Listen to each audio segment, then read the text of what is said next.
The oral contraceptive pill, also known as the combined oral contraceptive pill or the pill. So the OCP is a combined hormonal contraception, meaning that it contains both estrogen, most commonly in the form of synthetic estrogen, ethinyl estradiol, and progesterone, in the form of synthetic progesterone, also referred to as progestogen. Now, combined hormonal contraception can be delivered via different routes. We have the oral route as the pill, the vaginal route with the contraceptive ring, and the transdermal route with the patch. In this video, we're going to be focusing on the pill. So first of all, how does the pill work? How does it act as a contraceptive? So it basically has three main modes of action. Firstly, it inhibits ovulation. So going back to the hypothalamic pituitary ovarian axis, which you should remember from the menstrual cycle, we already know that estrogen and progesterone have a negative feedback effect on the release of FSH and LH. Same happens with the estrogen and progesterone delivered in the pill, altering FSH and LH levels, therefore inhibiting ovulation. Next, the pill also acts by thickening cervical mucus, therefore making it difficult for sperm to swim upwards.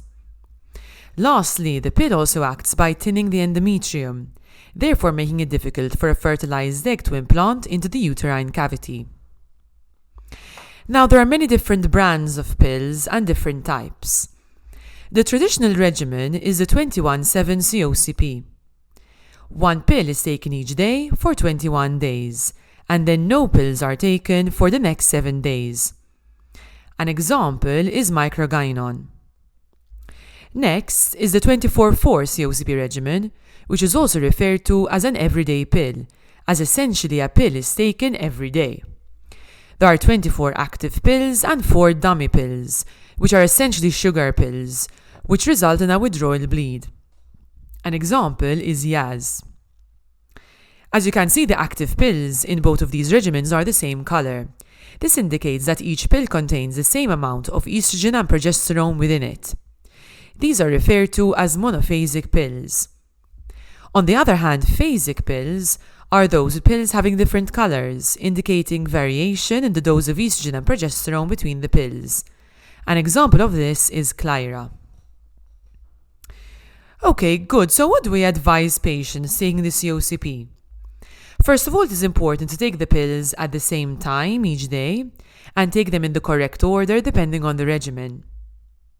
Now, when to start the pill? So the pill can be started at any point within the menstrual cycle.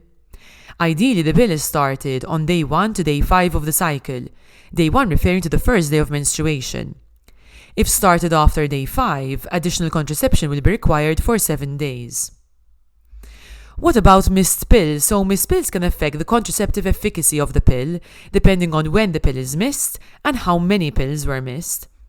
Advice regarding what to do if a pill is missed is specific to different types of pills and clearly indicated on the pill packaging.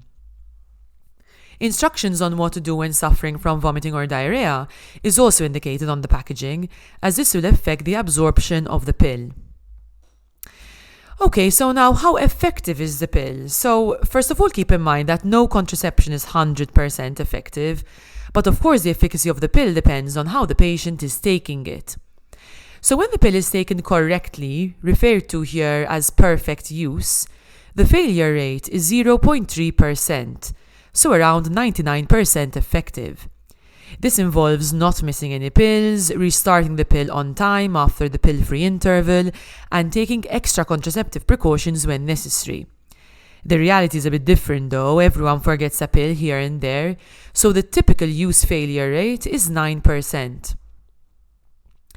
Now, the pill has other benefits other than its contraceptive effect.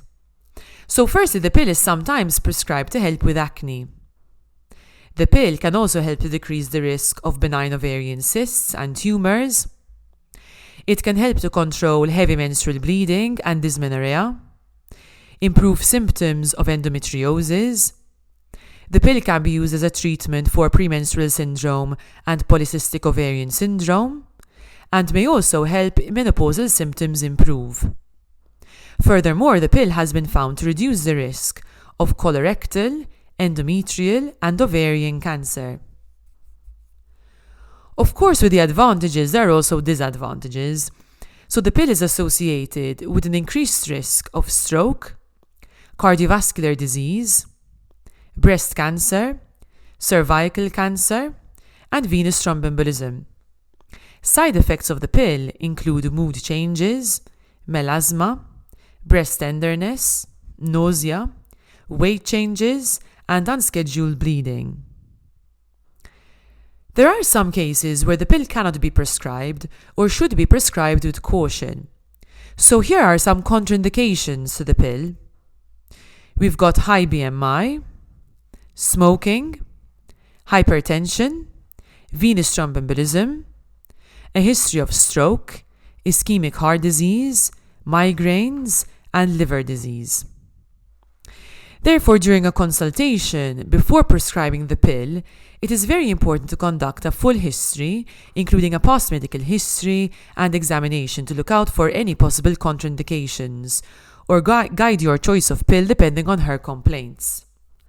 So, for example, for women suffering from PCOS or acne, a pill with anti-androgenic properties such as Yaz, containing anti-androgenic levonorgestrel, would be more suitable.